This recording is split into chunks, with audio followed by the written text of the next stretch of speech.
ടെക്ല structures എന്ന സോഫ്റ്റ്വെയറിൽ column എങ്ങനെ പ്ലേസ് ചെയ്യാമെന്നുള്ളതിൻ്റെ കുറച്ച് ബേസിക് ഇൻഫോർമേഷനാണ് ഇന്ന് ഷെയർ ചെയ്യുന്നത്. നമുക്കിപ്പോൾ ഓപ്പണായി വന്ന 3D വ്യൂവിൽ ഗ്രിഡ് സെറ്റ് ചെയ്തു. എന്നിട്ട് സ്റ്റീലിൽ കോളം എന്ന് പറഞ്ഞൊരു ഐക്കൺ എടുത്ത് നമ്മൾ പ്ലേസ് ചെയ്തു. ഈ കോളം പ്ലേസ് ചെയ്യുമ്പോൾ വരുന്ന പ്രോപ്പർട്ടിയിൽ നെയിം നമ്മൾ കൊടുക്കണം. ഓരോന്നിനും നെയിം. പ്രൊഫൈൽ എന്ന് വെച്ചാൽ നമുക്കത് പ്രൊഫൈൽ മാറ്റണമെങ്കിൽ നമുക്ക് മാറ്റാം. ഉപയോഗിക്കുന്ന സെക്ഷൻ സൈസ് അത് വേണമെങ്കിൽ വേറൊരു സെക്ഷൻ സൈസിലോട്ട് മാറ്റണമെങ്കിൽ നമുക്ക് മാറ്റാം. മോഡിഫൈ ചെയ്ത് കഴിഞ്ഞാൽ മാറി. പിന്നെ ഗ്രേഡ് എന്ന് വെച്ച് കഴിഞ്ഞാൽ ഇതിൻ്റെ സ്ട്രെങ്ത് വരുന്നതാണ് ഗ്രേഡ്. കളർ മോഡലിംഗ് ചെയ്യുമ്പോൾ തിരിച്ചറിയാൻ വേണ്ടിയുള്ളതാണ് കളർ വരുന്നത്. പിന്നെ വരുന്നതാണ് part prefix, assembly prefix. Part prefix എന്ന് വെച്ച് കഴിഞ്ഞാൽ ഓരോ പീസ് കട്ട് ചെയ്യാനായിട്ട് ഫാബ്രിക്കേറ്റേഴ്സിന് കൊടുക്കുന്ന ഐഡൻറ്റിഫിക്കേഷൻ നമ്പർ.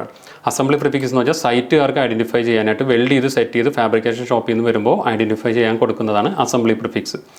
പിന്നെ ഇതിൻ്റെ പൊസിഷൻ. നമുക്കിതിൻ്റെ പൊസിഷൻ നമ്മൾ നോക്കുന്നത് ഈ പോയിൻറ്റിനെ ബേസ് ചെയ്തിട്ടാണ്. ഇപ്പം മിഡിൽ കിടക്കുന്നത് അത് ഡൗൺ എന്ന് പറഞ്ഞ് നോക്കിയാൽ കോളം താഴോട്ട് വരും, അപ്പ് എന്ന് പറഞ്ഞ് നോക്കിയാൽ മേളോട്ട് വരും.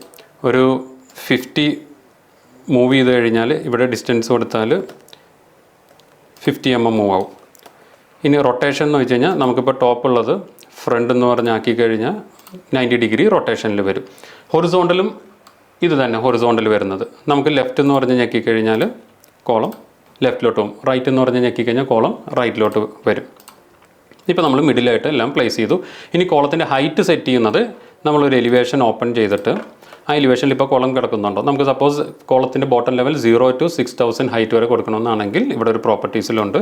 ടോപ്പ് 6000 കൊടുത്തു, ബോട്ടം ലെവൽ 0 കൊടുത്തു, മോഡിഫൈ ചെയ്ത് കഴിഞ്ഞാൽ കോളം ആ ഹൈറ്റിൽ സെറ്റായി വരും. ഇനി ഈ കോളം ബാക്കി ഗ്രിഡിലും കൂടി കോപ്പി ചെയ്യാൻ സെലക്ട് ചെയ്യുക, റൈറ്റ് ക്ലിക്ക് ചെയ്യുക, കോപ്പി ഒറിജിൻ, ബാക്കി സ്ഥലത്തും കൂടി കോപ്പി ചെയ്തു. അപ്പോൾ ഇങ്ങനെയാണ് നമ്മൾ ബേസിക്കായിട്ട് ഒരു കോളം സെറ്റ് ചെയ്യാൻ നമ്മൾ ശ്രദ്ധിക്കുന്ന കാര്യങ്ങൾ.